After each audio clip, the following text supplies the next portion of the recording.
entry into this sector at two levels. One is you can enter at the entry level, which is right at the frontline level. And then you have lateral recruitments, which are more serviced by industry churn. So typically, if you see the BFSI evolution across its major pillars, so you have the large universal banks, you have the public sector banks, and then you have the private sector banks. And then you have the larger NBFCs, the non-banking financial companies. And then you have the larger MFIs. Then you have a whole bunch of fintechs and financial enabler companies which are into more finite or smaller market segments. So career opportunities that lie in the larger banks, if you take the larger private sector or public sector banks today, with the India growth story being what it is, growth in credit, growth in investments, growth in savings, there is opportunity both on the retail growth side. The corporate growth side has been steady, but that takes in a higher order level of professionals like MBAs or chartered accountants. So focusing on the retail banking side, which is the consumer banking side, not the corporate banking side, you have a lot of opportunity with the growing branch network. You have a lot of opportunity with the growing diversity of products that this industry is going to offer customers over time. So essentially, banking or BFSI careers are no longer a laid-back job as was the original perception. It is more customer-facing. It is more sales-related. It is more relationship-related these days. So anybody who has got basic ability to communicate very well, a natural amount of people skills, if you will, and an ability to believe in cultivating a good set of financial habits in today's emerging customer. So today, if you see even the customer base that the growing BFSI sector is servicing, you have more and more of the middle level mass moving into the mass HNI segment. So if you take the whole population as a pyramid today, you have the bottom core, which is still not into equity savings or still in a very, what shall I say, lower middle class level. Then you have the emerging or burgeoning middle class, as you call it, where you're seeing incomes rising, you're seeing savings rising. And then you have a whole bunch of those people going entrepreneurial these days. So you have a whole bunch of new startups and you have a whole bunch of new ideas, especially in the Tier B cities. In the Tier A cities, again, you're finding income levels rising even more and a lot more of the savings now going into equity markets. So all of this and then there is related growth in personal credit. There is related growth in consumption-driven credit. So anybody who's a good average graduate today and who believes they have a fundamental level of numeric, quantitative and verbal skills and people skills, they can actually find a lot of opportunity in the BFSI industry, catering to any of these growth segments. They're all customer-facing segments. So be it in retail credit, or be it in consumer credit, or be it in savings and investments, or be it in financial planning, all of these are areas where you will see growth over time, and there is definitely a career in sales and customer relationship management there. While all this is happening on the customer-facing side, there is also the emerging need for better cybersecurity, better operational systems, better data privacy.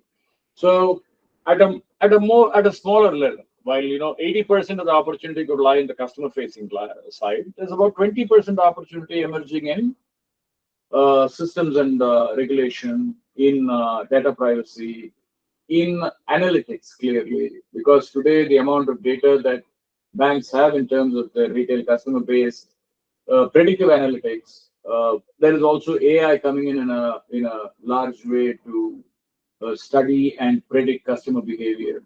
So those are more, shall I say, vertical technology skills, which carry with them a certain basic framework of business intelligence. So anybody who's got good analytical skills, for example, or good quantitative skills too, if they can actually pick up relatively relevant technology courses in cybersecurity, in analytics, in data sciences, in what shall I say, vulnerability studies, They can have, and even in business intelligence or AI, they can have careers inside this industry as part of the analytics backend or the business intelligence backend of this industry. So banking industry, BFSI also is the largest employer, if not the largest employer. It must rank within the top 3 employers in this country after manufacturing and services. BFSI's growth is essentially people-led. So while some lower order mechanical jobs might get replaced by technology, the customer-facing roles are only going to increase. That is not going to reduce. And so for an average graduate today, irrespective of which stream you come from, you can be commerce, you can be arts, you can be pharma, you can be engineering, of course, irrespective of whichever field you have graduated in, if you can make the grade in terms of a simple entrance exam in a public sector bank, or you can make the simple leap of faith in investing in some marginal extra education for the banking industry, you will find that this is still a large employer and with plenty of opportunity. And if you see the entry salary levels, they are actually very competitive, and today they are much better than more lower level sales jobs, or more, shall I say, lower level jobs which don't require that much of customer facing skill or product skill for that matter. So yes, for an average graduate today, BFSI is still a go-to segment. And given the growth in uh, financial journeys of consumers, both on the assets and liabilities side, there is a clear opportunity here. And as long as you have ethics, a fundamental culture of compliance and regulation, and good people skills and communication skills, there is a career waiting for you in the BFSI industry.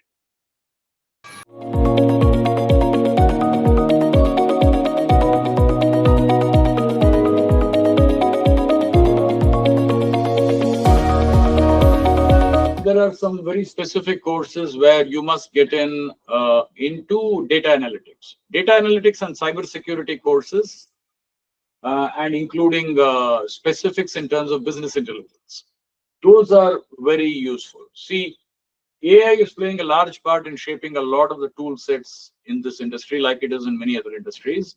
So I think for an average graduate to invest in what I might call a fintech stack that involves some very basic level of coding using advanced Java, where you can write smaller programs, essentially data analytics tools like Python, R, and whatever are the current day technology skills. Cybersecurity and vulnerability threat analysis tools.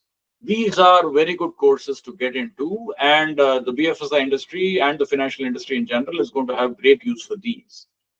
On the people side and the sales side of it, I would recommend some specific. See, Manipal Academy of Banking runs a very tailor-made course in consultation with some of the banks for entry-level probationary officers, which covers product, process, people, not so much of technology. We offer technology courses for people inside the bank, not fresh entrants. On the people's and sales skills side, typically investing in a sales program, an MBA in sales and marketing, or a typical sales course which is available, which teaches you basic selling skills.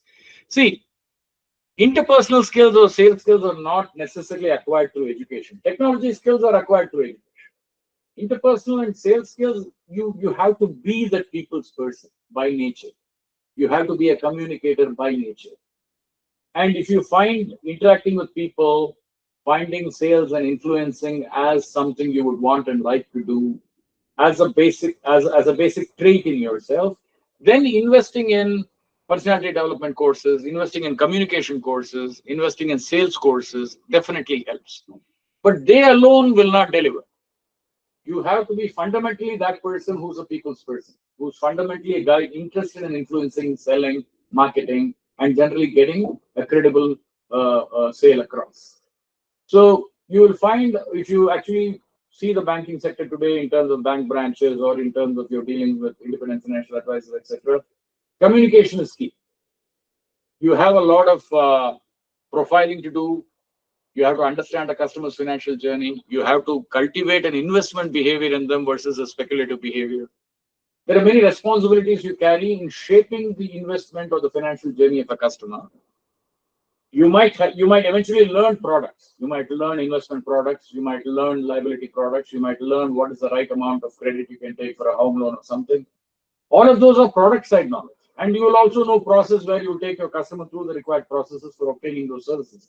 But unless you as a person are able to invest in communicating value properly, in communicating value propositions properly, in communicating behavior properly. See, one of the most common mistakes you find in the industry today is investment is more speculation rather than intelligent financial analysis. And the person dealing with this customer as an investment manager in the bank, or as a branch manager in the bank, or as a relationship manager in the bank, you have to be that person who believes in the culture of ethics, high standards, and being able to actually take time to invest in conversation, in being an active listener, in being a patient communicator, in understanding that you have to get into the shoes of your customer. So courses which help you develop all these skills, a typical interpersonal sales skills course, a typical sales training course, all of that definitely help you, give you a more structured ability to kind of put these traits into practice. But they alone are not efficient enough. You have to be that person, basically. This is not true for the technology side. You can be a very capable person numerically or quantitatively, and so you can actually adopt technology as a skill or as a science, which you can then bring into practice in a finite sense. Interpersonal skills, you have to be fundamentally the person before you go onto a course.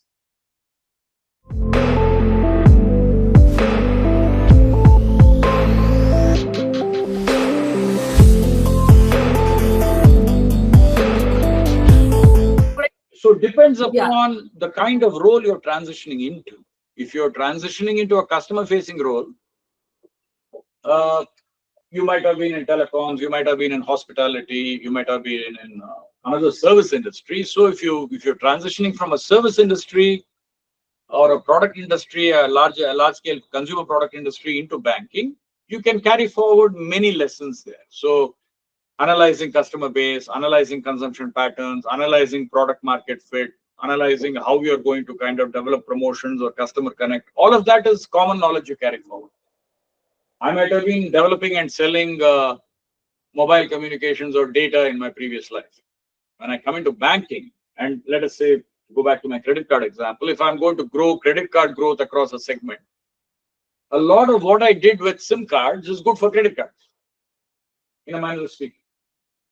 If I've come from traditional manufacturing industries into banking industry, again, I have to understand that what is a large retail customer concept, what is a multitude of products concept, and how do I have to then, I don't have the level of product standardization I perhaps had in manufacturing. Manufacturing also customizes product a lot for customers. Here, I may have to learn that understanding, there is this concept called KYC, know your customer. So understanding KYC and profiling skills are a lot more important. So that is what I pick up first. And then understand, you see, always when I transition from one industry to another, there are two or three things which are always relevant. One is, what is that industry or enterprise I'm joining? What is their journey and way forward? What are their multiple products and services offerings, and what is the evolution journey on that? Like, what is it they're going to grow in terms of their product profiles or services profile? Third, what is the customer journey? Like, who are my clients today? What is their emerging habit? I told you about how more and more of the hinterland customers are actually becoming high net worth customers now and exploring investments and credit beyond what they traditionally used to. So what are the customer journeys? So I have to figure out that in this industry, what is the enterprise journey, industry journey? What is the product and services journey? What is the customer journey? And within these three, I have to find my journey. Like, how do I align my journey? So if you think of it as some kind of an ikigai, 4 circles: enterprise, products and services, customer, me. I have to find how I can increase that common point in a way where I then will know that, all right, what are the things I have to unlearn and shed, and what are the things I have to now learn in this new industry. More than learning, unlearning is important. Learning is easy when you have the right attitude, and unlearning gives you the right attitude. Carrying forward past biases or convictions that are not relevant in this industry can be your biggest enemy.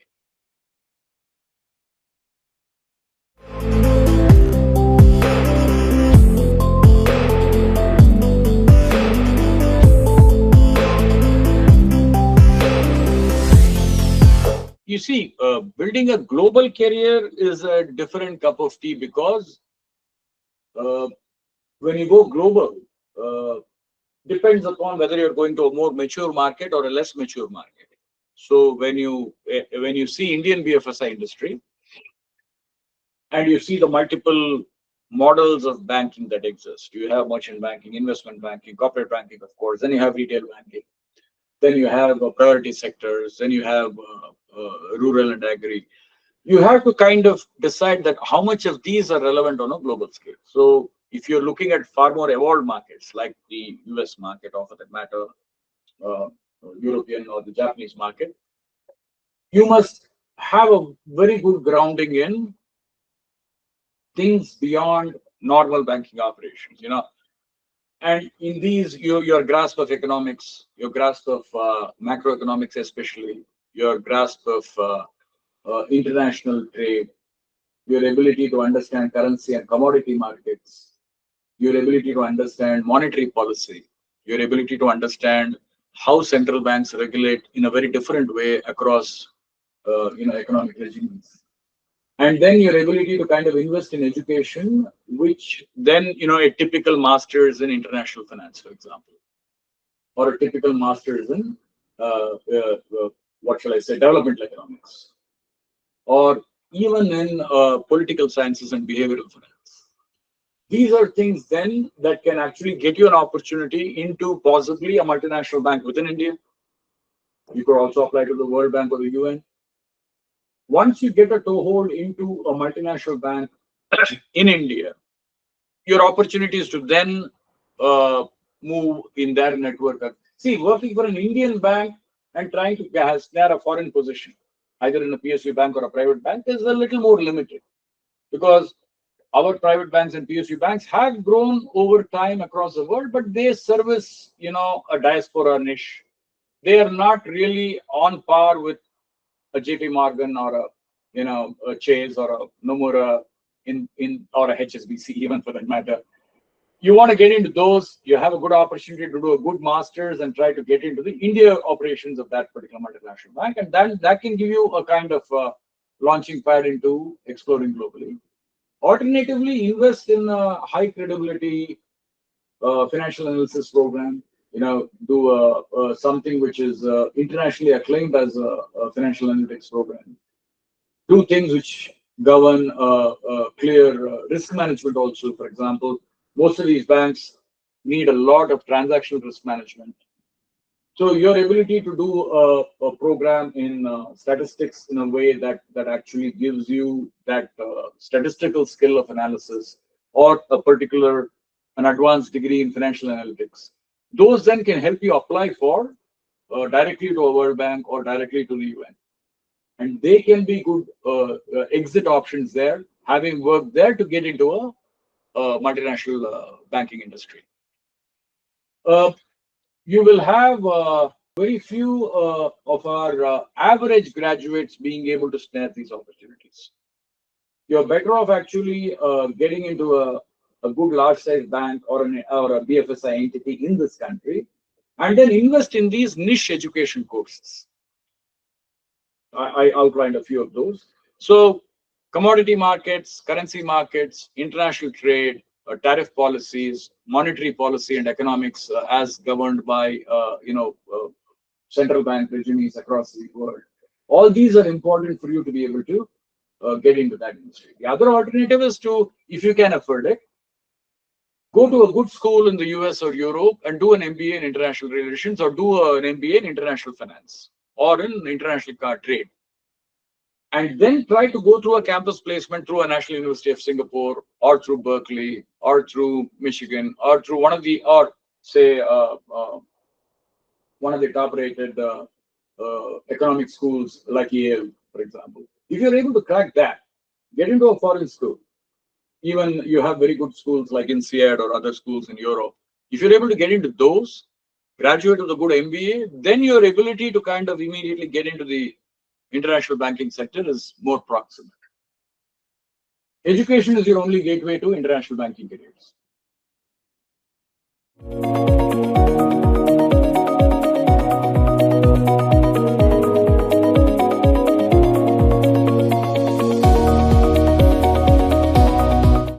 All I will say is that I will go back to your first question and where I shared my thoughts that BFSI is still a large-scale employer in this country, and more than all other product or process skills which are definitely required in a financial services industry, people skills are the most important, and people skills are a function of communication and language. So one advice I'd get out there to the, shall I say, middle section of the graduate crowd. If you take our entire graduation crowd in this country, you still have a bottom level which is still highly unemployable, and really their education does not serve industry purpose even remotely. Then you have the top skim section of the graduation crowd, which go on to higher education or the more challenging career opportunities that are available. Then you have this good middle section of the graduation crowd. These are good people. They're not bottom of the heap, but then they are not either financially or otherwise well enough to make the top section jobs. So this middle section graduation, invest in people skills, invest in communication, invest in being able to be an influencer. And that is the one key skill, if you cultivate, picking up product and technology and process skills in the financial services industry is a more finite goal. That you can. That is a skill you can. If I have to discuss credit with a small scale industry, or I have to discuss a temporary, what shall I say, operational banking plans with a regular commercial customer, or I have to discuss financial journeys with a retail customer, products are available, systems are available, planning those things, there are finite approaches available to that. Fundamental to all of this is people skills. People communication. If you can invest in these two, this is a great sector to be in. So irrespective of what you studied in your graduation, you could be an arts guy, a commerce guy, a science guy, an engineer. You can even be a pharma graduate. Doesn't really matter. Invest in people, communication, conversation. If you can do these three and be a genuine individual, ethics and culture, communication. If you can somehow over-invest in these skills, you will be a great success in the BFSI industry.